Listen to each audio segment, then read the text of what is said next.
आमीन। आमेन, आमेन। मैं बहुत बहुत खुश हूँ।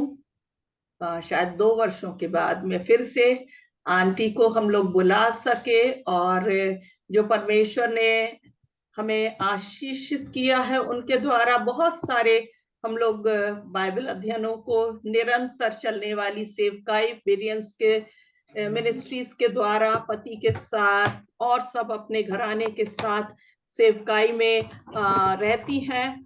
और आप सब जानते हैं स्नेहलता आंटी जो लखनऊ से हैं। आज हम फिर से उनका स्वागत करते हैं अपने दबोरा समूह में, और परमेश्वर अपनी दासी के द्वारा अद्भुत बातों को हमें सिखाने जा रहा है।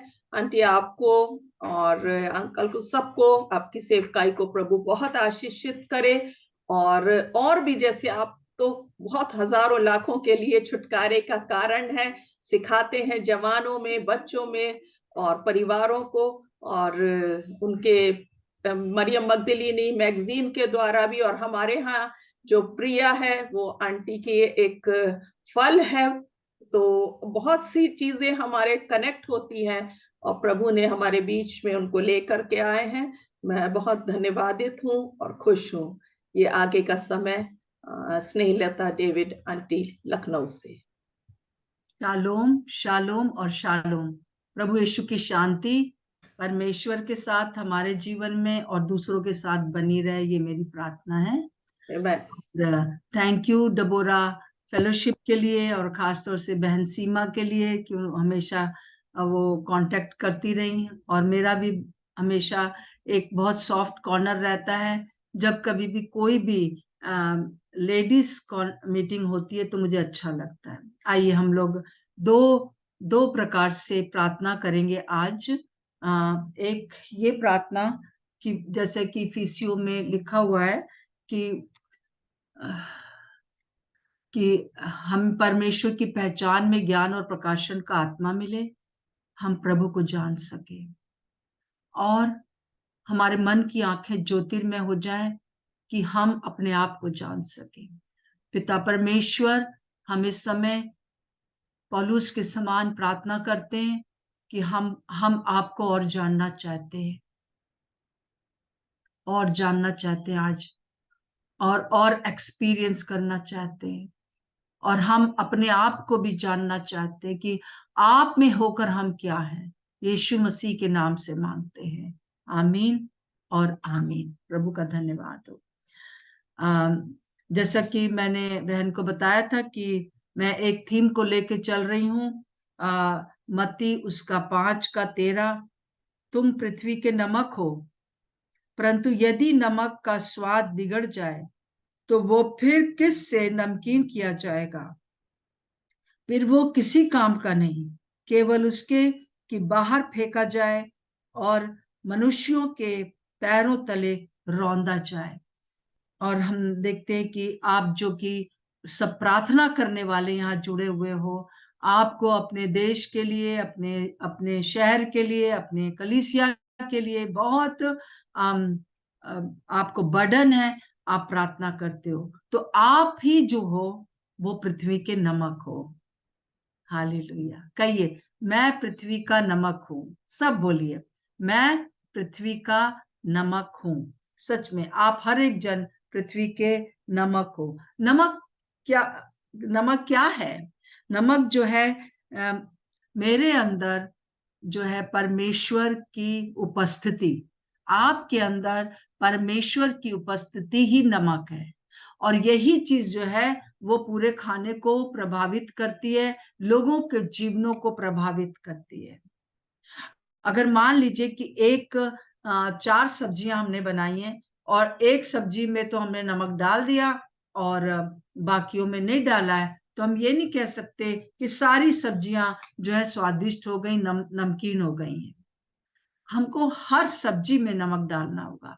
हर क्षेत्र में हमको परमेश्वर की उपस्थिति चाहिए, हर क्षेत्र में उसकी अगुवाई चाहिए, तभी हम उसकी उपस्थिति में आगे बढ़ते जाते हैं। और परमेश्वर की उपस्थिति में हम देखते हैं क्या होता है। परमेश्वर की उपस्थिति में हमारी परमेश्वर से बातचीत होती है। जैसा कि हम देखते हैं यिर्मयाह और उसका और उस बातचीत में क्या होता है कि हम लोग एक मत होते हैं ना, एक सी सहमति रहती है।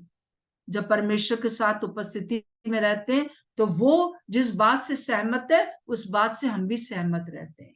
तो जैसे कि आप सब प्रार्थना करने वाले हो, तो 33 यिर्मयाह 33 का 3 में लिखा है, मुझसे प्रार्थना कर और मैं तेरी सुनकर तुझे बड़ी बड़ी और कठिन बातें बताऊंगा जिसे तू अभी नहीं समझता। मुझसे प्रार्थना कर, मेरी उपस्थिति में आ। प्रार्थना जो है परमेश्वर की उपस्थिति में आना है और सहमत होना है उनकी बात का। वो हमसे सहमत होता है, हम उसकी बात से सहमत होते हैं। कई बार हम सोचते हैं कि अपनी शॉपिंग लिस्ट प्रभु को पकड़ा दिया, अब बस ठीक है ना, अब प्रभु की उपस्थिति में हो गए। पर ऐसा नहीं है। प्रभु की उपस्थिति में मतलब जब हम प्रार्थना करने बैठते हैं, हम उसको सीख करने बैठते हैं, हम उसकी बांट जोड़ने बैठते हैं, उस समय जो है वो हमको बड़ी बड़ी और कठिन बातें बताता है जिसे हम समझते नहीं है।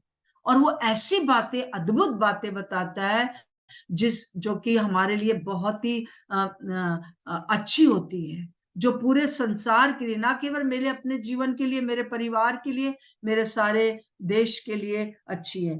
और वो क्या करता है, और वो क्या 6 आयत में लिखा है 33 का 6 में, यिर्मयाह, देख मैं इस नगर का इलाज करके उसके निवासियों को चंगा करूंगा और उनको पूरी शांति और सच्चाई प्रकट करूंगा। हम लोग शायद प्रार्थना कभी कभी करते हैं अपने परिवार के लिए, अपने लिए, अपना सिर्फ, परंतु प्रभु कहता है कि तू मेरे लिए, मेरे सामने बैठा है, मैं तुझे अब बड़ी कठिन बात बताऊंगा।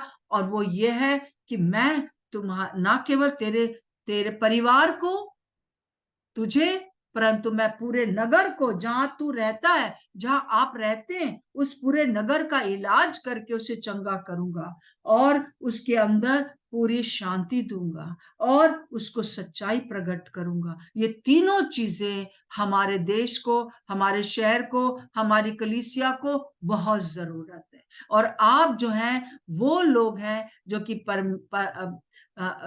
परमेश्वर की ओर से उसकी उपस्थिति में नमक के समान है। आप ही के द्वारा आपके परिवार में एक नमकीनपन आ जाएगा। स्वाद, चाहे खाना कितना भी मसालेदार, घीदार सब कुछ बनाओ, पर अगर उसमें नमक ना हो तो जो है वो खाना कोई स्वाद नहीं होगा। मेरी बेटियों, मेरी बहनों, आप जो है डबोरा फेलोशिप और दूसरे लोग भी जो जुड़े हुए हैं, मैं आपसे आज कहना चाहती हूँ कि आप अपने परिवार के लिए, अपने शहर के लिए, अपने देश के लिए, अपनी कलीसिया के लिए नमक के समान हो। आपके बिना कुछ नहीं हो सकता है।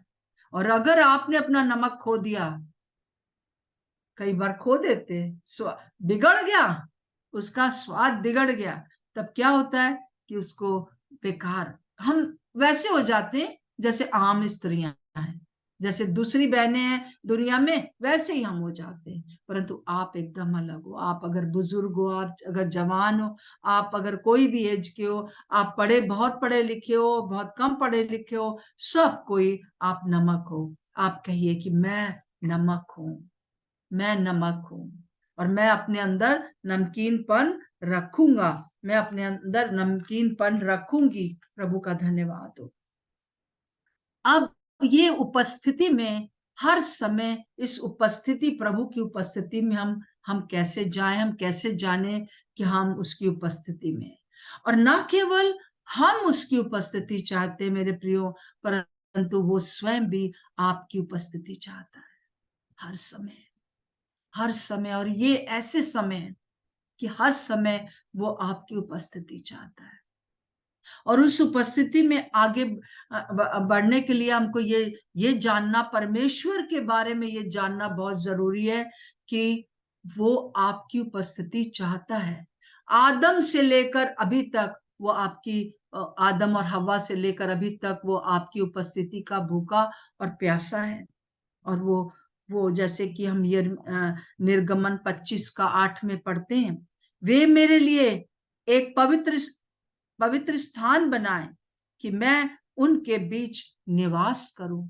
जब मूसा इस्राएलियों को मिस्र देश से ला रहा था, वो लोग बहुत कुड़कुड़ाने वाले, बड़बड़ाने वाले, सब प्रकार के कामों में, ऐसी चीजों में जाने वाले थे जो कि प्रभु को पसंद नहीं आता था। परंतु फिर भी एक दिन परमेश्वर ने मूसा से कहा, मूसा, मेरे लिए इन लोग के बीच में एक ऐसा स्थान बना, पवित्र स्थान बना, मैं इनके बीच में रहना चाहता हूं। मैं इनके बीच में, बहुत अच्छा वर्ड है, मैं उनके बीच निवास करना चाहता हूं, निवास करना चाहता हूं।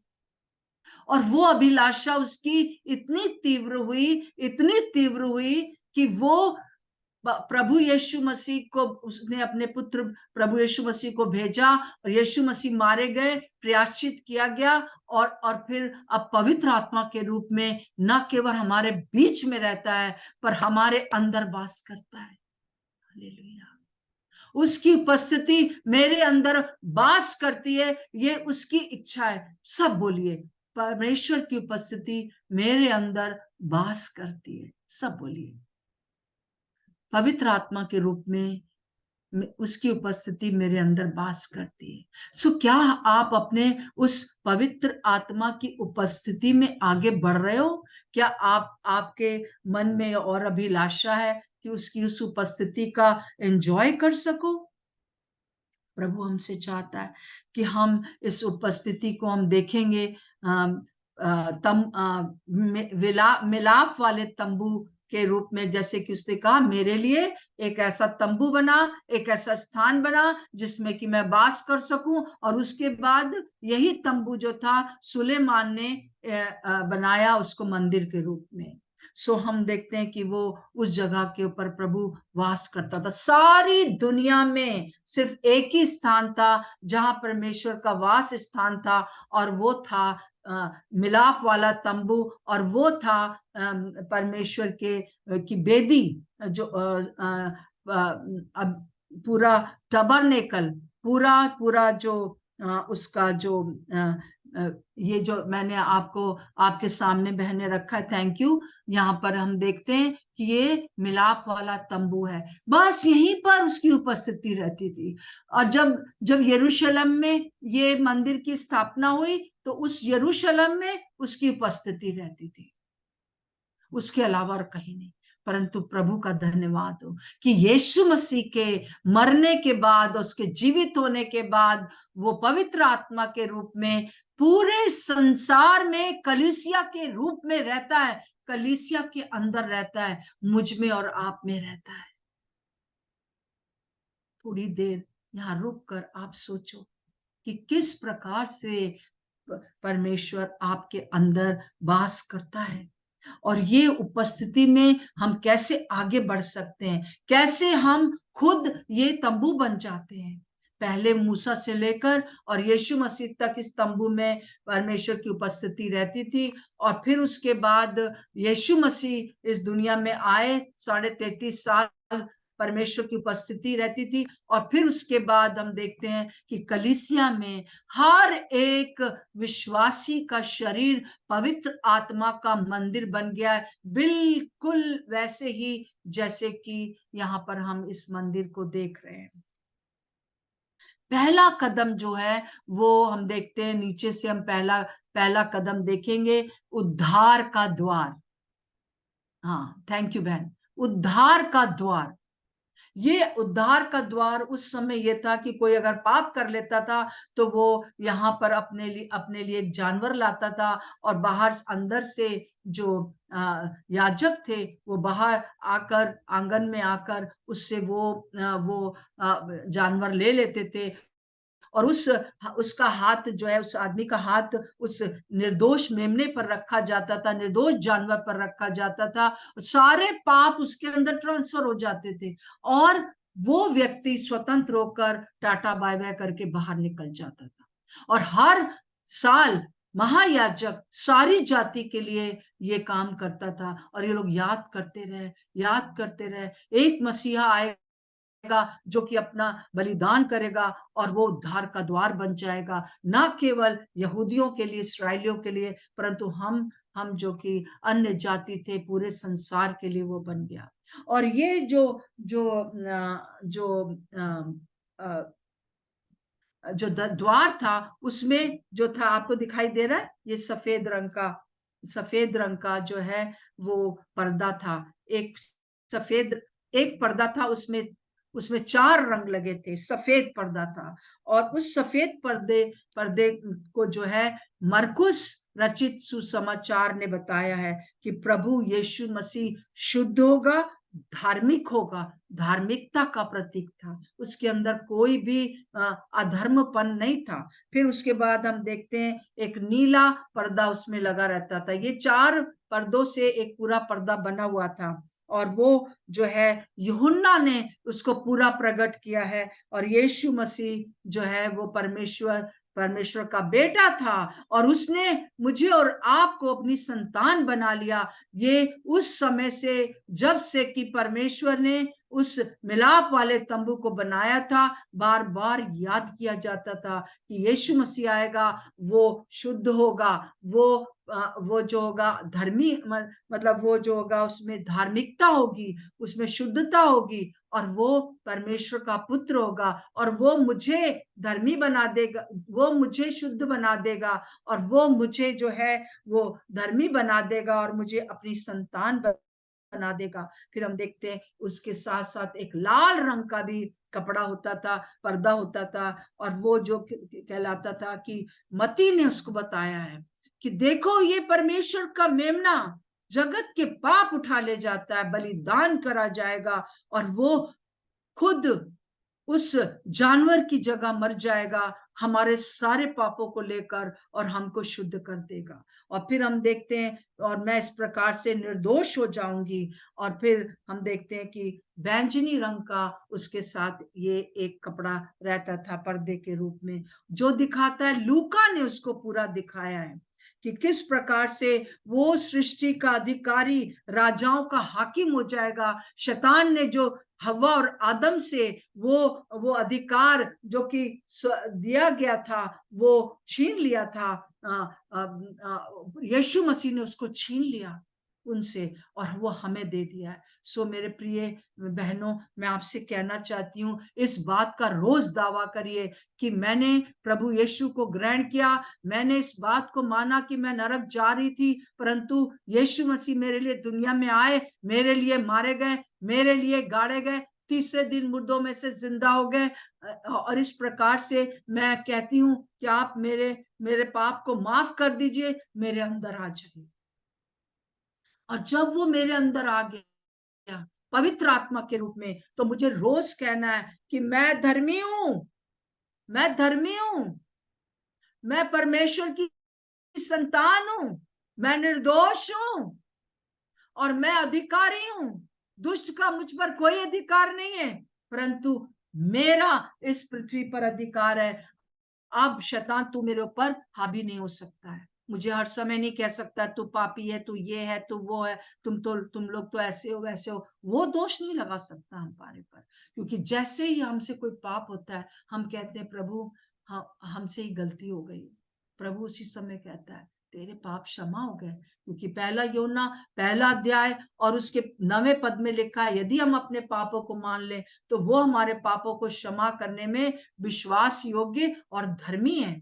हालेलुया। ये हमको याद रखना है, और हम इस प्रकार से इस कदम में आगे बढ़ते हैं। एक टाइम आता है कि हम उसको ग्रहण करते हैं, रोज रोज ग्रहण करने का जरूरत नहीं है, परंतु रोज रोज दावा करने की जरूरत है कि मैं यीशु के कारण निर्दोष हूं, मैं यीशु के कारण परमेश्वर की बेटी हूं, मैं यीशु के कारण जो है वो धर्मी हूं, और मैं यीशु के कारण जो है इस सृष्टि की अधिकारी हूं। यहाँ पर जो दुनिया में हो रहा है उसकी अधिकारी मैं हूं। आप जो कि डबोरा फेलोशिप और दूसरी बहनें जो प्रार्थना करने वाली जुड़ी हुई है, मैं आपसे कहना चाहती हूँ, हम जो बांधेंगे वो बंधेगा, हम जो खोलेंगे इस पृथ्वी पर खुलेगा। अगर इस बात को हम जान जाए तो प्रभु मैं बता रही हूँ कि बहुत जल्दी प्रभु का कार्य होगा। अब दूसरा कदम जो आता है वो है बलिदान की वेदी, जैसा कि आप अपने स्क्रीन पर देख रहे हैं। अब बलिदान की वेदी में ये होता था कि किस प्रकार से उस निर्दोष मेमने को लाया जाता था, और अभी जो हमको करना है, और वो पापी हो जाता था, और हम जो है वो स्वतंत्र हो गए यीशु मसीह के यीशु मसीह के बलिदान के कारण। प्रभु को धन्यवाद दे। यीशु मसीह के बलिदान के कारण हम निर्दोष हो गए, हम धर्मी हो गए, हम परमेश्वर की संतान हो गए, हम स्वर्ग के वारिस हो गए। और अब जो है हमको क्या करना है? रोमियो उसका 12वां अध्याय और उसकी 1 और 2 आयत में आपके सामने पढ़ रही हूं। इसलिए हे भाइयों, हे बहनों, मैं तुमसे परमेश्वर की दया स्मरण दिलाकर विनती करता हूं कि अपने शरीरों को जीवित और पवित्र और परमेश्वर को भावता हुआ बलिदान करके चढ़ाओ। यही तुम्हारी आत्मिक सेवा है। इस संसार के सदृश ना बनो। हालेलुया। ये जो आप स्क्रीन पर दे रही ये नहीं है। हाँ ठीक है, थैंक यू। तो हम देखते हैं इसको, बाद में आप देख सकते हैं। सो हमको क्या करना है कि हमको हर रोज जांचना है कि कौन सी ऐसी चीज अभी भी रह गई है जो कि मुझे जो है अभी मैंने अपने आप को समर्पित नहीं किया है ना। जैसा कि रोमियो और हम लय व्यवस्था में भी देखते हैं, वहां पर हुआ था, अभी हमको करना है। हमको संसार के सदृश नहीं बनना। हमको जो है हर रोज जीवता हुआ बलिदान, अभी भी कौन सी ऐसी चीजें जो आपके जीवन में मरी हुई हैं, अभी भी पुरानी चीजें घसीटते हुए चले आ रहे। आइए 1 मिनट के लिए हम यहाँ रुकेंगे, अपनी आंखों को बंद कर लीजिए और मैं कुछ बातें बोलूंगी, आप नोट करिए कि कौन सी ऐसी चीज है जो अभी भी मुझे देनी है। झूठ बोलने की आदत, गॉसिप या पीठ पीछे बुराई करने की आदत, कोई भी प्रकार का नशा, कोई सेक्स यौन संबंधी आदतें या गलत चीज को अपने दिमाग में सोचना ये सब सही है, कोई बात नहीं, दूसरे आदमी के साथ भी हम संबंध रख सकते हैं जैसा कि आज दुनिया में चल रहा है। आपके जीवन में कौन प्रथम है? कोई व्यक्ति या परमेश्वर? कल्पनाओं में खोए रहना, कामों को टालते रहना, कोई गर्लफ्रेंड बॉयफ्रेंड, दूसरे किसी पुरुष की तरफ एक आकर्षण। मेरे प्रियो, और भी बहुत सी बातें हैं। जो भी चीज आज आपको लगता है कि मेरे जीवन में ये बात है जो अभी मैंने बलिदान नहीं किया है, उपस्थिति में आगे बढ़ने के लिए वो चीज को बलिदान कर दीजिए। वरना कई लोग वेदी की इस बलिदान की वेदी पर ही खड़े रहते हैं क्योंकि वो आगे नहीं बढ़ पाते। हमें परमेश्वर की पूरी उपस्थिति में जाना है क्योंकि हम परमेश्वर के ऐसे हैं जो कि लोगों को नमकीन बनाएंगे। हमारे अंदर नमक होना जरूरी है, हमारे अंदर परमेश्वर की उपस्थिति होना जरूरी है। यीशु मसीह आप हमारी सहायता करें। और उसके लिए एक वर्ष लिख लीजिए, आप कहीं लगा सकते हैं उसको, आप कह सकते हैं, और वो है 2 कुरिन्थियों 10:5। हर रोज इस वर्ष के अनुसार अपने आप को जांच लीजिए और अपने माथे पर हाथ रख के कोई भी चीज परमेश्वर के पहचान के विरुद्ध आती है, ये बाइबल के विरुद्ध है, अगर बाइबल पढ़ना जरूरी है, कोई भी चीज ऐसी है जो परमेश्वर को नहीं भाती है, उसके विरुद्ध है, तो उसका खंडन करना है। और वो है 2 कुरिन्थियों 10वां अध्याय और उसकी 5वीं आयत। यहाँ पर लिखा है, इसलिए हम कल्पनाओं का, मेरे पीछे बोल सकते हैं, इसलिए हम कल्पनाओं का और हर एक ऊंची बात का जो परमेश्वर की पहचान के विरुद्ध में उठती है खंडन करते हैं। कोई भी ऐसी चीज है जो परमेश्वर के पहचान के विरुद्ध है तो उसका हमको अपने दिमाग से खंडन करना उसी समय। और हर भावना को कैद करके यीशु का आज्ञाकारी बनाना। इस आयत को रट लीजिए। जो भी बात आपके दिमाग, यहीं पर सबसे ज्यादा युद्ध होता है कि हम अपने आप को बलिदान ना कर पाए। और अगर हमने प्रभु ग्रहण कर लिया है, हम चर्च के अंदर आ गए हैं और हम ये चारों बातों का जानते भी हैं, परंतु अगर कोई ऐसी बात है हमारे जीवन में जो अभी हमने प्रभु के सामने समर्पित नहीं करी है, तो प्रभु चाहता है कि हम उस बलिदान की वेदी पर आज समर्पित कर दें। फिर हम देखते हैं तीसरा स्थान जो है, ये सारी चीजें हमको परमेश्वर की उपस्थिति में ले जा रही है। हौद होती थी, वहां पर हौद में पानी भरा रहता था और उसके नीचे एक ऐसा चीज लगी रहती थी, ऐसा मटेरियल लगा रहता था जिसमें कि मनुष्य को अपना उस पानी में अपना पूरा बिल्कुल सफाई से अपनी पिक्चर दिखाई देती थी, पूरा जैसे कि दर्पण जैसा था। और उस पानी से उनको हाथ पैर धोना पड़ता था। अगर जो याजक और महायाजक ने अपना हाथ पैर यहाँ नहीं धोया तो वो पवित्र स्थान में जाते ही वहां मर जाता। सो प्रतिदिन हमको इस पानी से अपने आप को धोना बहुत जरूरी है। और ये पानी क्या है? ये परमेश्वर का वचन है, जैसा कि वहां उसमें लिखा हुआ है। अगर आप देख लेंगे तो ये पानी जो है, वो परमेश्वर का वचन है कि उसको वचन के द्वारा जल के स्नान से शुद्ध करके पवित्र बनाए। इफिसियों 5:26। अपनी दुल्हन के लिए प्रभु कह रहा है कि मैं चाहता हूं कि मैं उसको अपने पास खड़ा करूं और उसको जो है वचन के द्वारा जल के स्नान से शुद्ध करूं। और ये जल जो है वो पवित्र आत्मा भी है। पवित्र आत्मा की सहायता में होकर हम जो है वो वचन के अनुसार अपने आप को जांचते हैं और पवित्र आत्मा हमारी सहायता करते हैं कि हम अपने आप को धो लें। और हाथ और पैर धोना उस समय बहुत जरूरी था, क्योंकि हाथ और पैर ही हैं जो कि संसार में रहते हैं। यही बात प्रभु यीशु मसीह ने पतरस से कही थी। जब पतरस का पैर वो धोने जा रहे थे, पतरस ने कहा कि तू मेरा पैर नहीं धोएगा। तो उसने कहा अगर मैं तेरा पैर ना धोऊं तो मेरा तेरे साथ कोई भी साझा नहीं है, कोई भी फेलोशिप नहीं है। तो उसने कहा कि हे प्रभु तू मुझे पूरा धो दे, पूरा नहला दे। उसने कहा नहने, जिसने एक बार नहा लिया है उसको पूरा नहाने की जरूरत नहीं है, परंतु उसको पैर धोने की जरूरत है। क्योंकि हमारे, और ये कहां से पता चलेगा हमने कहां पाप कर दिया आज से कल से लेकर आज तक? जब जांचते हैं तब। और ये काम हर समय करते रहे, हर समय।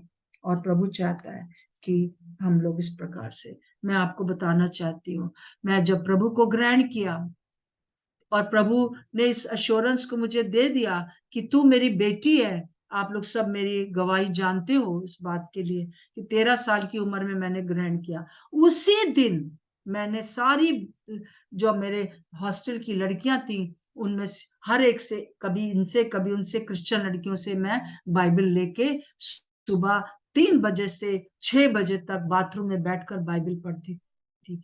और बाइबल पढ़ना ने ही मुझे बचा के रखा और आज मैं इसी के कारण हूं। अब बहुत सी बातें मेरे जीवन में आई। अगर मैंने वचन नहीं पढ़ती, 8 साल तक मैं किसी विश्वासी से नहीं मिली, परंतु 8 साल तक परमेश्वर ने मुझे इस वचन के दर्पण के द्वारा, पवित्र आत्मा जो मेरे अंदर था, क्योंकि मैंने प्रभु को ग्रहण किया था, वो बताता था। पूरा 3 घंटा मैं बाइबल पढ़ती थी। और आज भी बाइबल मेरा सबसे अच्छा प्यारा मित्र है। और पवित्र आत्मा सहायता करते हैं। मेरे बच्चों, मेरी बेटियों, मेरी बहनों, मैं आपसे कहना चाहती हूँ बाइबल बहुत पढ़िए। अभी एक एक चीज को समझाने का मेरे पास उतना टाइम नहीं है, परंतु मैं विश्वास करती हूँ कि आप समझ रहे हैं कि किस प्रकार से हम परमेश्वर की उपस्थिति में जाएं कि हम नमकीन रहें। क्योंकि उसकी उपस्थिति ही है जो कि हमको नमकीन करती है। वरना हम नमक तो हैं, परंतु स्वाद बिगड़ गया है, क्योंकि ये सब चीजों में रोज बरोज नहीं चल रहा है। इसलिए प्रभु हमको चेतावनी दे रहा है। अब जो है चौथा कदम आता है, हम देखते हैं पवित्र स्थान आता है। आगे देखिए 2 स्थान है, पवित्र और महापवित्र। तो चौथा कदम जो है रोटी की मेज है। बहुत इंपॉर्टेंट, बहुत इंपॉर्टेंट। रोटी की मेज, उस समय क्या होता था, इस रोटी की मेज के ऊपर जो था वो 12 रोटियां रोज रखी जाती थी याजक के द्वारा, और उनको बदला जाता था। रोज 12 रोटियां एक मेज पर। क्या दिखाती थी? 12 गोत्रों को दिखाती थी, इसराइल के 12 गोत्र एक ही टेबल पर यूनिटी के लिए दिखाती थी। परंतु प्रभु का धन्यवाद हो कि जब प्रभु यीशु मसीह इस दुनिया में आए, तो अब जो है कलीसिया के लिए, हमारे लिए, इस उपस्थिति में जाने के लिए एक ही रोटी है, वो है हमारा यीशु मसीह। हालेलुया। और वो यीशु मसीह जो है, वो जब हम जब प्रभु भोज लेते हैं, तो उसी एक ही रोटी को तोड़ा जाता है। यीशु मसीह तोड़ा गया ताकि हम सब के अंदर वास करे। उसी रोटी को आपको दिया जाता है, एक ही कटोरे में से और एक ही रोटी में से दिया जाता है। और वो जब रोटी मेरे अंदर भी जाती है, मेरा जो पड़ोस में बैठा उसके अंदर भी जाती है, आपके अंदर, सबके अंदर जाती है, तो हम सब क्या दिखाते हैं? एक यूनिटी को दिखाते हैं। हमारे अंदर यूनिटी है, और यूनिटी के लिए प्रेम बहुत जरूरी है। अगर हम आपस में एक दूसरे से प्यार ना करें तो यूनिटी नहीं है। और जैसे कि एक बार किसी ने प्रभु यीशु मसीह से पूछा कि सबसे बड़ी आज्ञा क्या है, तो यीशु मसीह ने कहा कि जैसा कि लूका उसका 10:27 में लिखा है, कि वहां लिखा हुआ है कि तू अपने परमेश्वर से अपने सारे प्रेम, अपनी सारी बुद्धि, अपनी सारी शक्ति के साथ प्रेम रख, और इसी के समान दूसरी आज्ञा यह है कि तू अपने पड़ोसी से अपने समान प्रेम कर। हालेलुया। मैं 3 बार हमेशा शालोम बोलती हूँ। पहला शालोम मेरा परमेश्वर के साथ, क्योंकि वही मुझे शालोम देता है, वही मुझे शांति देता है। और दूसरा शालोम जो है, तीसरा शालोम, जो पहला प्रभु के साथ शालोम, मेरे अंदर शालोम, और तीसरा शालोम मेरे पड़ोसियों के साथ। अगर हमारा किसी भी पड़ोसी के साथ शालोम नहीं है, तो जो उपस्थिति में जाना चाहिए वो रुक जाता है। 85% से भी ज्यादा लोग इस रोटी की मेज पर खड़े हुए प्रभु की उपस्थिति में नहीं जा पा रहे। वो उपस्थिति जहां वो आपको अपनी बातें बताएगा, आप उसे अपनी बातें बताएंगे। हालेलुया। और बहुत ही आनंद होगा। मेरे प्रियो, मैं आपसे बताना चाहती हूँ कि ये जो मेज है, ये बहुत इंपॉर्टेंट है। यूनिटी के लिए काम करिए, और उसके लिए आपको दूसरी बात क्या करनी पड़ेगी? आपको सबसे पहली बात ये करनी पड़ेगी, प्रेम करना है सबको। और सबको प्रेम करना आसान नहीं है, इसलिए दूसरी बात जो है वो क्षमा है। प्रेम क्षमा, प्रेम क्षमा। एक गाड़ी के दो ट्रैक्स या 2 पहिए, जबकि प्रेम क्षमा करके आगे बढ़ती है गाड़ी, तभी वो उपस्थिति में पहुंच पाती है। क्या आपने किसी को क्षमा नहीं किया है? क्या बचपन में किसी ने आपके साथ बहुत बुरा व्यवहार किया? क्या किसी ने आज ही सुबह आपको ऐसी कठोर बात बोल दी है कि आपको मुश्किल हो रहा है क्षमा करना? क्षमा करना है।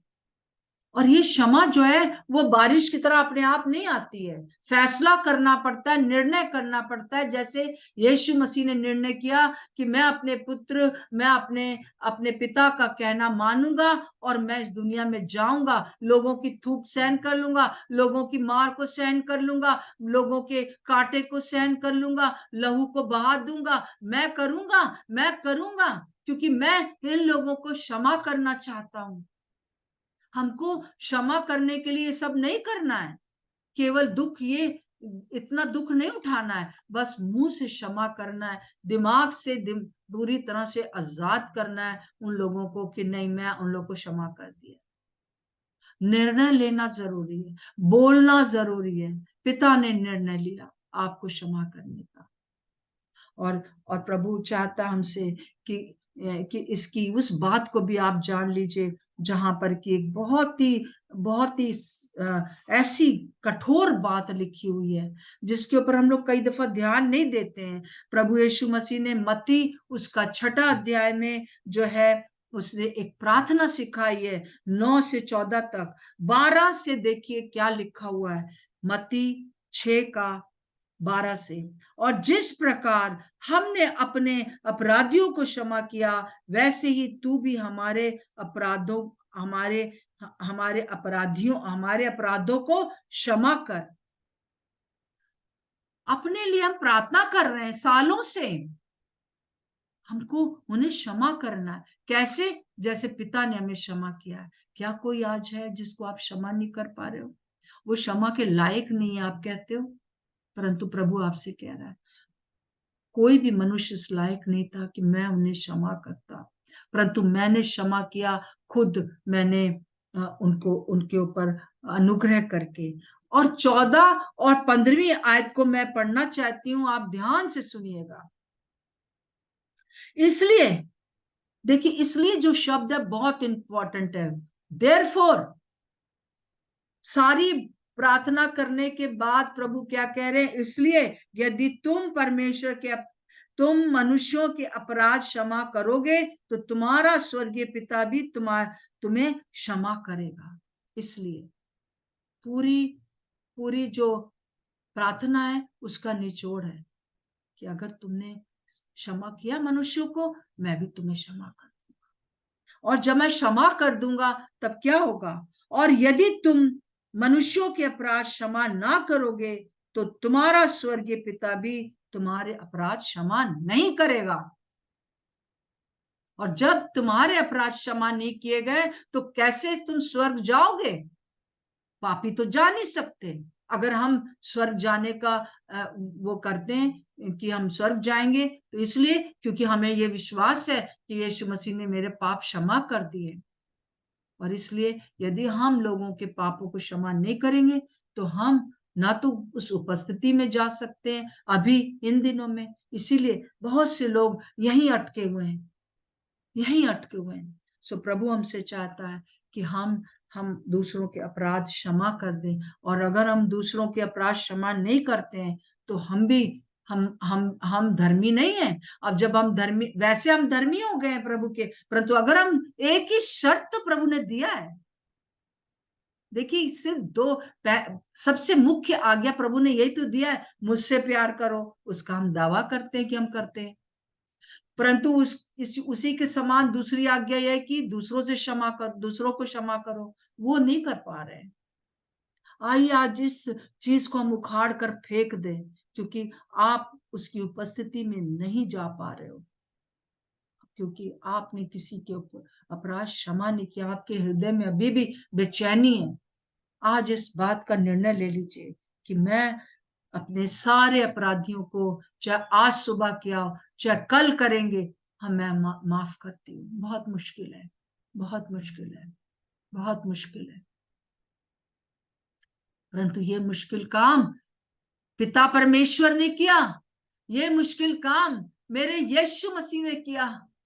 तो यही मुश्किल काम मुझे और आपको करना है, क्योंकि मैं उसकी उपस्थिति की भूखी और प्यासी हूं। आइए माफ करें। और फिर उसके बाद हम देखते हैं 5वां कदम में एकदम रोटी की मेज के सामने दीवट की मेज है। यहाँ पर दीवट जो थी वो इस प्रकार से होती थी। मैंने बहन को पिक्चर भेजी है, वो आपके सामने अभी उस पिक्चर को लगा देंगी। दीवट जो थी वो एक केवल यही एक दीवट थी जो कि जो जहां पर की जो था वहां पर परमेश्वर की उपस्थिति में आगे बढ़ने के लिए हमको उस दीवट के सामने आना जरूरी था। और वो दीवट जो थी वो पहले पहले समय में जो जो जो जो परमेश्वर थे वो हमसे स्वयं बातें किया करते थे, लोगों से, मनुष्य से। फिर उसके बाद यीशु मसीह स्वयं आकर बातें करने लगे। पर अब पवित्र आत्मा के रूप में हर एक विश्वासी के अंदर रहकर वो कार्य करते हैं। ये इस प्रकार से, ये दीवट इस प्रकार से हुआ करती थी। हालेलुया। प्रभु जो है, जैसा कि हम इसमें 7 फोल्ड फुलनेस की आत्मा है ना। और उस समय क्या था, यही एक दीवट होती थी जो पूरे इस तंबू को जो था वो प्रकाशित करती थी। और ये दीवट या ज्योति जो है वो जो है अंधकार को दूर करती है। जब प्रभु यीशु मसीह ज्योति थे और उन्होंने, जैसा कि हम देखते हैं यूहन्ना 9:5 में यीशु मसीह ज्योति है। और फिर मत्ती 5:14 में लिखा है कि तुम जगत की ज्योति हो, तुम परमेश्वर की ओर से ज्योति बन गए हो। जो प्रभु यीशु मसीह है, जो पहले मूसा के समय में एक फिजिकल था और उसके बाद जो था वो यीशु मसीह बन गया और उसके बाद हम बन गए। और वो पवित्र आत्मा हमारे ऊपर जुम्बिश करती है। और पवित्र आत्मा या जो ज्योति है, उससे क्या होता है, उससे सारी गलत बातें प्रकट हो जाती हैं, अच्छाई और भलाई पता चलने लगती है। पवित्र आत्मा ही तो है जो हमें बताता है। अगर आप बाहर जाएं और एक पुराना पत्थर उठाएं तो आपको क्या दिखेगा नीचे, वहां पे किड़ करके कीड़े इधर उधर भाग रहे हैं, क्योंकि जब तक अंधेरा था वो कीड़े बैठे हुए थे। परंतु जैसे उजाला हो गया वो उजाला देख नहीं सकते। तो उसी प्रकार से जैसे ही परमेश्वर की ज्योति हम पर चमकती है और हम ज्योति बन जाते हैं, तब क्या होता है, तब जो है हमारे जीवन के द्वारा दूसरे लोग जान जाते हैं कि क्या गलत है और क्या सही है। और कई बार जो है ये ज्योति जो है पूरे हमारे परिवार में, पूरे हमारे कलीसिया में और पूरे देश में हम ज्योति का कारण बन जाते हैं।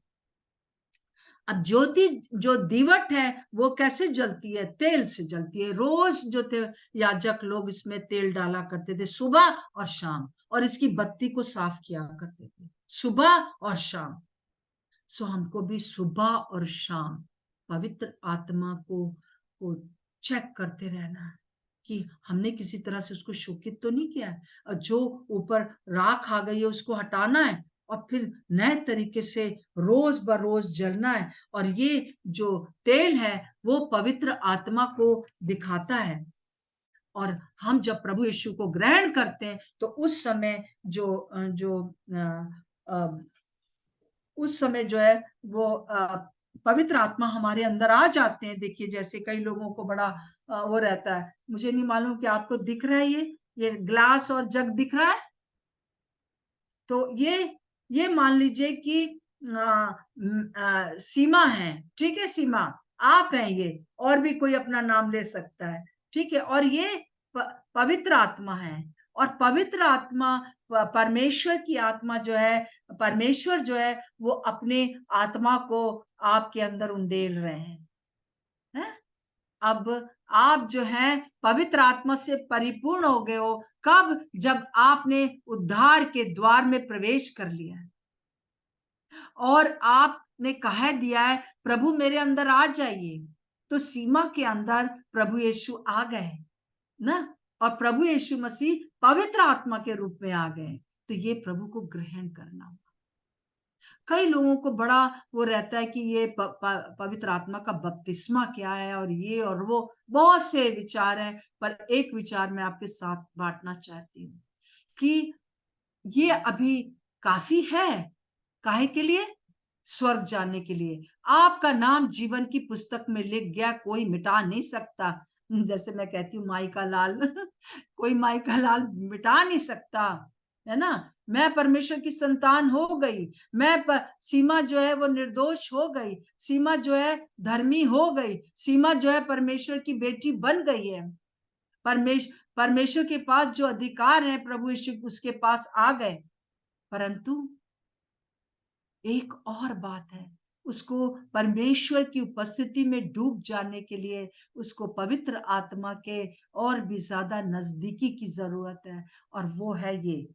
देखिए अब क्या हुआ, अब दिख रही है, अब तो सीमा नहीं दिख रही है, पूरा परमेश्वर, खास करके ये मेरे पास वैसा जग नहीं था जो कि ट्रांसपेरेंट होता है, और पर वो उसमें पूरी डूब गई है।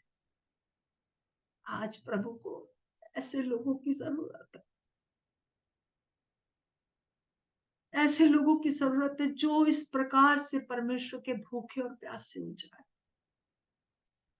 वो और बातें सब अलग बातें हैं कि ये होता है वो होता है, ये हो या वो ना हो, परंतु आप परमेश्वर में डूबे हुए हो और परमेश्वर आपसे बातचीत कर रहा है।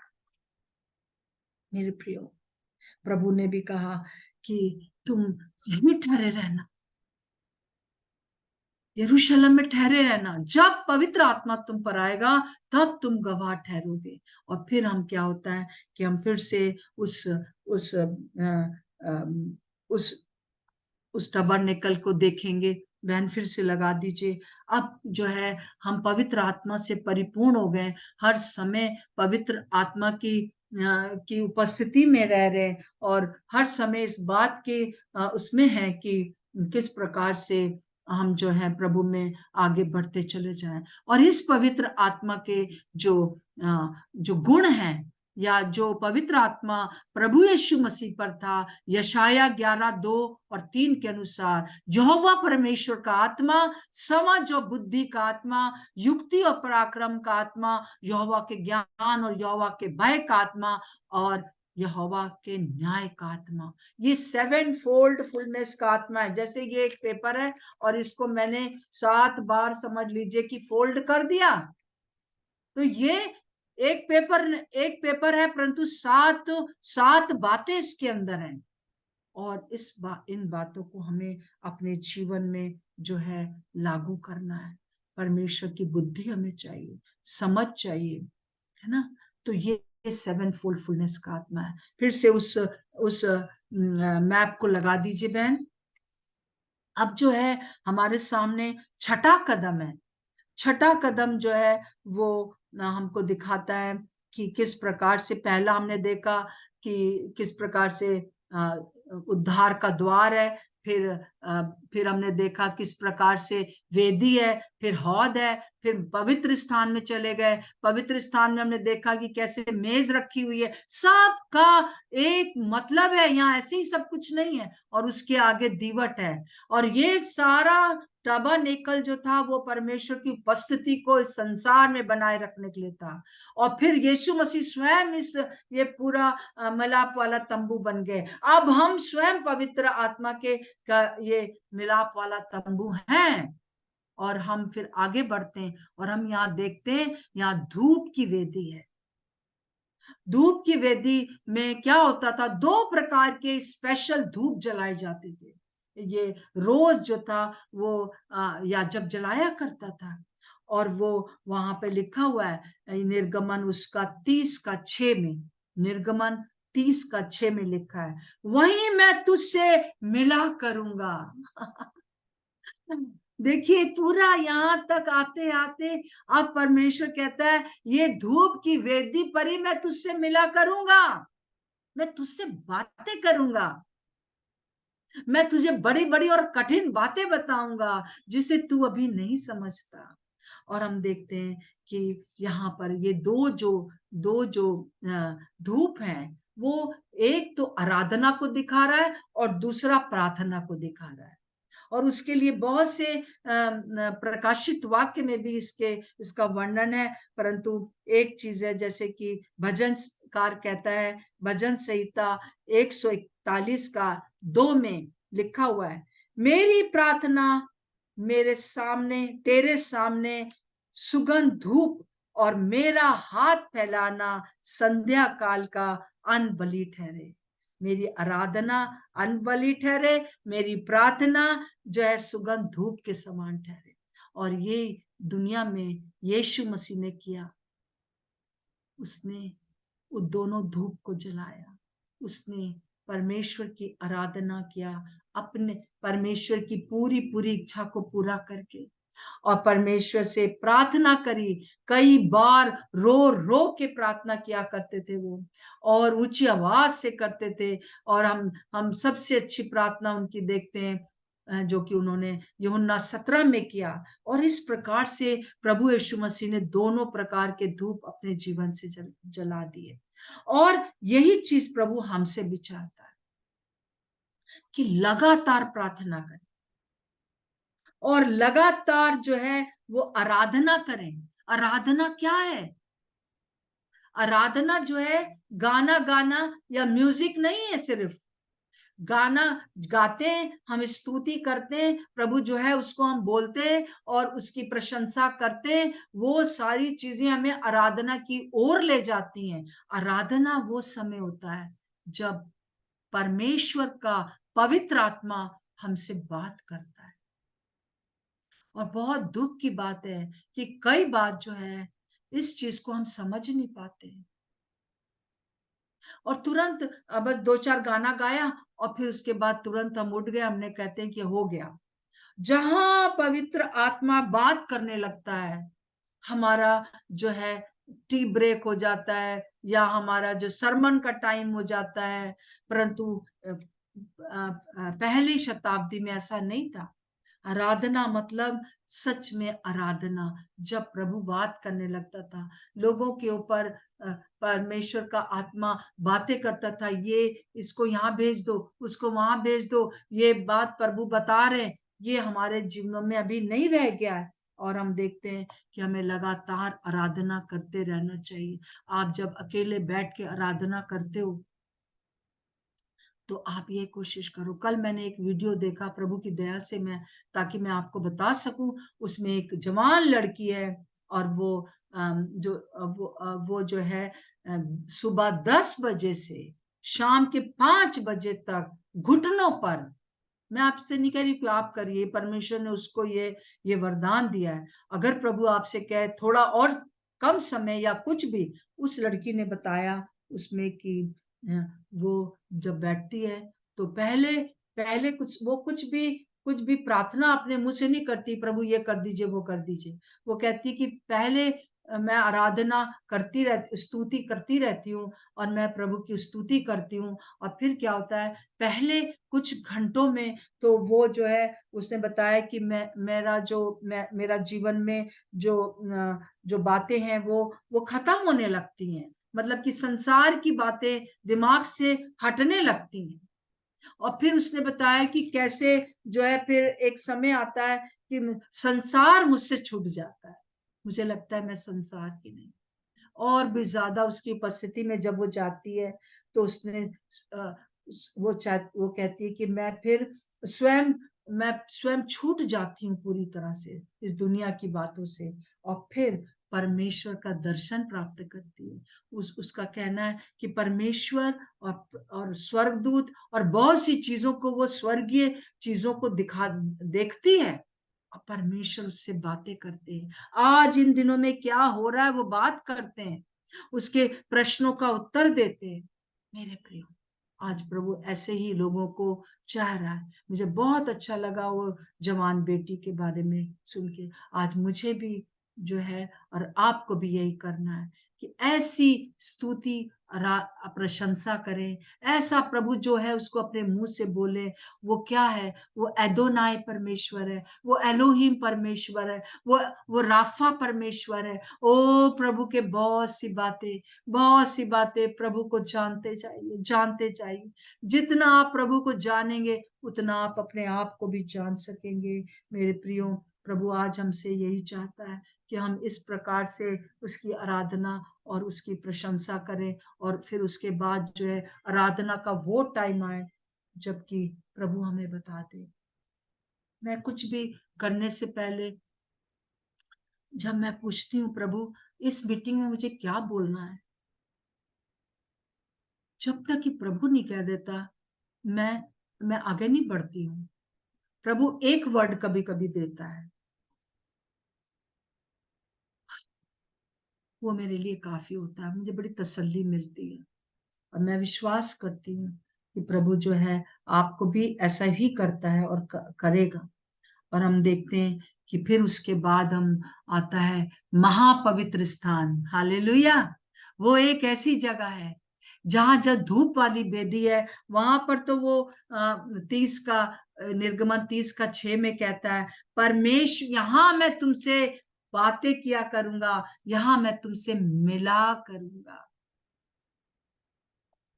जकराया जब अपने बारे में और एलिजाबेथ के बारे में सुनता है कि उनके बेटा होगा, उसका नाम यूहन्ना रखना, वो यहीं पर तो वो सुनता है।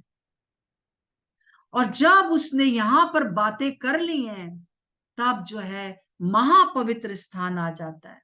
और ये महापवित्र स्थान जब आता है तो वो इसलिए आता है क्योंकि यीशु मसीह के कारण, यीशु मसीह के कारण मैं आता हूं पवित्र स्थान में, मैं आता मेमने के लहू से, मैं आती आराधना करने, मैं आती तुझे महिमा देने। अब जो है जब हम महापवित्र स्थान में पहुंच गए हैं, मुख्य स्थान में, वहां पर जो है याजक हर साल अंदर जाता था और सारी जाति के लिए प्रायश्चित कर लेता था। अब यीशु मसीह ने अब कुछ करने की जरूरत नहीं। यीशु मसीह खुद इस महापवित्र स्थान में जाकर अपने लहू को उसने समर्पित किया। और जैसे यीशु मसीह ने क्रूस के ऊपर कहा पूरा हुआ, वैसे ही पर्दा क्या था, ये दोनों के बीच में पर्दा था। दो महापवित्र स्थान और पवित्र स्थान में ऊपर से लेके नीचे पर्दा फट गया। हालेलुया। हर कोई प्रभु की उपस्थिति में जा सकता है, ना केवल महायाजक, हर कोई। और स्त्रियां, पहले स्त्रियां तो आंगन में भी मुश्किल था, परंतु अब स्त्रियां जो है वो उस स्थान में जा सकती हैं। मैं और आप भी प्रभु की उपस्थिति को में जा सकते हैं। हालेलुया। तो हम देखते हैं कि आज जो है कलीसिया इस स्थान में प्रवेश कर सकती है। और यहाँ पर एक वाचक का संदूक होता था, तो वहां वो वाचक का संदूक में जो था 2 तख्तियां रखी रहती थी, जिसमें कि परमेश्वर के वचन लिखे रहते थे, जो 10 आज्ञाएं थी। और इस व्यवस्था को केवल और केवल यीशु मसीह ने पूरा कर दिया। इसलिए मैं और आप यहाँ पे जा सकते हैं, क्योंकि उसने हमारे लिए सब कुछ पूरा कर दिया है। सो प्रभु को धन्यवाद हो। और हम देखते हैं कि फिर इसमें जो है सोने के कटोरे में एक मन्ना रहता था। मन्ना जो था वो आप जानते हैं कि 40 साल तक लोगों ने खाया, और जो रात में वो लोग रखते नहीं थे, नहीं तो सुबह सड़ जाता था। उसको दिन ही मतलब सुबह ही बटोरते थे और उसको रख नहीं सकते थे, पूरा दिन में उनको खत्म करना होता था। और ये फ्रेश मन्ना होता था। और ये यीशु मसीह स्वयं मन्ना बनके हमारे लिए आ गया। स्वयं वो हमारा मन्ना हो गया, वो हमारी स्ट्रेंथ हो गया है। और हम देखते हैं कि प्रभु यीशु मसीह जो मन्ना बन गया, आज भी वो उसी प्रकार से हमसे मन्ना हमें देता है। कब? जब हम इस सारी चीजों से होकर ऊपर आते हैं, और हम जब वचन पढ़ते हैं, हम जब पवित्र आत्मा में होकर उसको उसकी स्तुति और आराधना करते हैं, तब क्या होता है? रेमा वर्ड आता है हमारे पास। एक तो लिखित वर्ड है जो बाइबल है, ये लिखित वर्ड है। जब ये लिखित वर्ड आपको आ जाएगा, तब रेमा आपके लिए स्पेशल, जो भी आप पूछेंगे प्रभु आपको रेमा वर्ड देगा, आपके लिए अपना स्पेशल। परंतु याद रखिए, कुछ भी लिखित वर्ड के अलग नहीं होगा। तो ये रेमा शब्द जो है, रेमा वर्ड जो है, वही मन्ना है। और एक बहुत अच्छी बात थी, वहां पर हारून की छड़ी थी, जो कि गिनती 17 में हम देखते हैं कि हारून ने कहा कि तुम सारे जितने भी 12 गोत्रों की छड़ियां रख दो। और जो छड़ियां रखी जाएंगी, और जब रखी गई तो सुबह जब देखा गया तो हारून की छड़ी में क्या निकल आया था? हारून की छड़ी में जो है वो फूल निकल आए, और पत्ते निकल आए, और बादाम निकल आए। क्या पेड़ अपना फल अपने आप खाता है? नहीं, दूसरों के लिए होता है। यीशु मसीह दूसरों के लिए हो गया, वो जीवित हो गया, वो आया, मारा गया, गाड़ा गया, तीसरे दिन जिंदा हो गया। वो जो कि मर गया था वो जीवित हो गया। और प्रभु हमसे भी यही चाहता है, हम इस दुनिया के लिए मर जाएं अपने लिए और परमेश्वर के लिए जीवित रहें। मेरे जीने का मकसद केवल यीशु है, मैं मरूं या जीऊं केवल उसके लिए। आप क्या अंदर से अभी जीवित हैं अपने लिए? क्या आपके अंदर अभी गुस्सा है? क्या आपके अंदर अभी परेशानियां हैं? परंतु प्रभु आपसे कह रहा है कि मैं तुम जो हो मेरे लिए एक प्रभावपूर्ण नमक हो, छड़ी हो, ऐसी छड़ी जो कि बिल्कुल बेकार थी, कुछ नहीं था, परंतु उसमें अब जो है वो जो है जीवन आ गया है। मेरे प्रियो, 6 कदम जब हम रोज बर रोज उठाते हैं, तब 7वें कदम में हमें कुछ नहीं करना पड़ता है, प्रभु करता है सब कुछ, वही करता है। सो प्रभु हमसे चाहता है कि हम जो है हम पूरी तरह से जो इस बात को देख सके। और इस जगह के ऊपर एक दया का आसन होता था। ये एक्चुअली में ये जगह जो ऊपर का दिखाइए, हाँ ऊपर का, मतलब कि जो सातवां, हाँ, ये वाचा का संदूक के ऊपर एक दया आसन होती थी। तो ये एक्चुअली में यहाँ पर एक न्याय आसन होना चाहिए, जो बाद में होगा, यीशु मसीह उस आसन पर बैठेगा। परंतु अभी तक जब प्रभु नहीं आ रहे हैं, जब तक कि न्याय का समय नहीं आता है, तब तक यही न्याय का जो आसन है वो दया आसन हमारे लिए बन गया है। यीशु स्वयं अपना लहू लेकर यहाँ पर गए और वहां उसने हमारे लिए आसन बना दिया, दया आसन बना दिया। प्रभु यीशु मसीह, बोलिए मेरे पीछे, प्रभु यीशु मसीह महायाजक हैं, प्रभु यीशु मसीह स्वयं बलिदान का मेमना है। प्रभु यीशु मसीह ने इस न्याय आसन को दया आसन बना दिया है। उसका अनुग्रह भी फ्लो कर रहा है, परंतु उसका आप याद रखिए कि ये एक दिन समाप्त होने वाला है। और प्रभु जो है आपसे यही कह रहा है, एक साइड में हो जाइए। आप बहुत महत्वपूर्ण हैं, किसके लिए?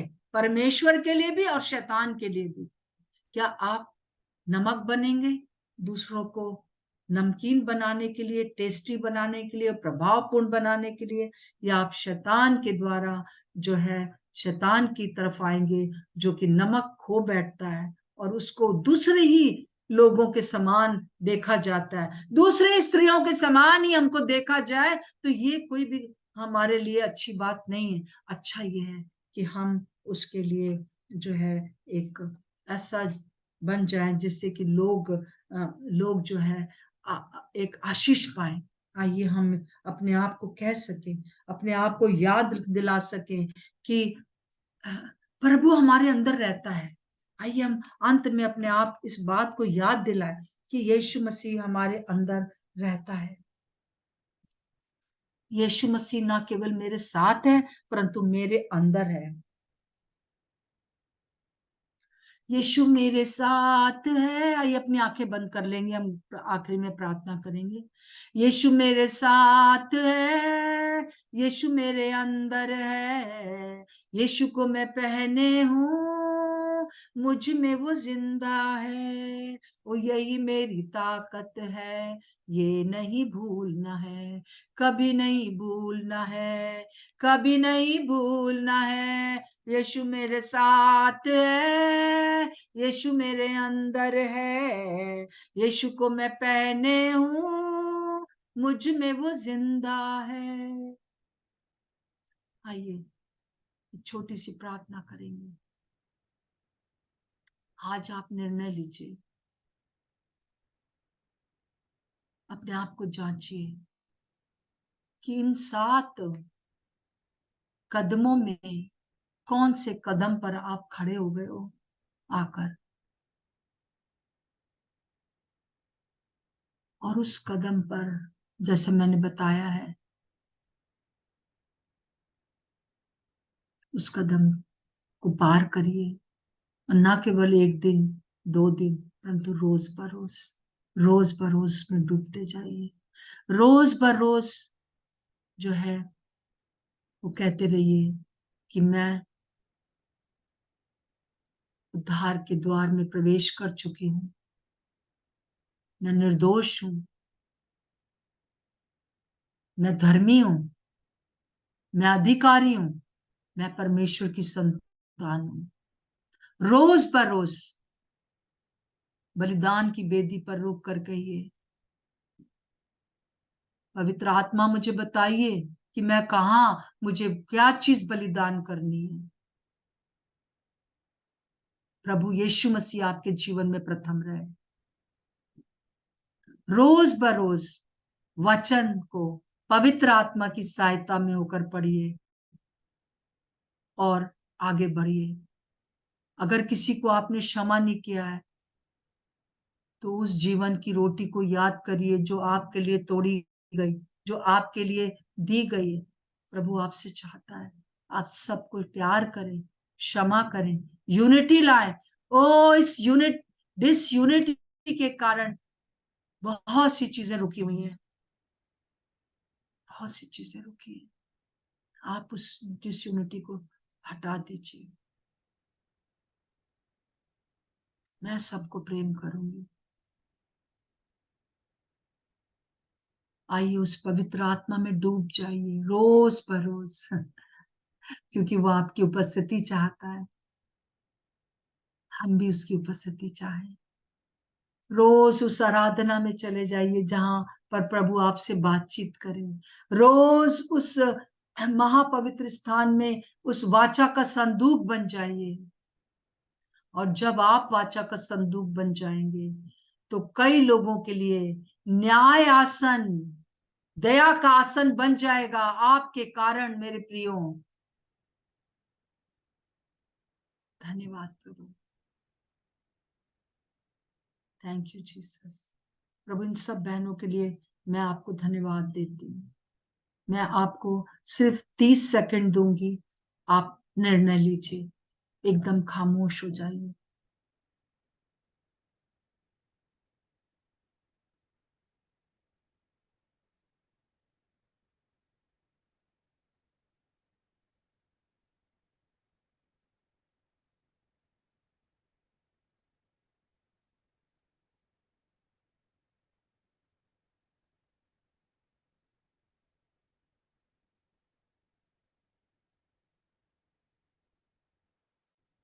आमीन।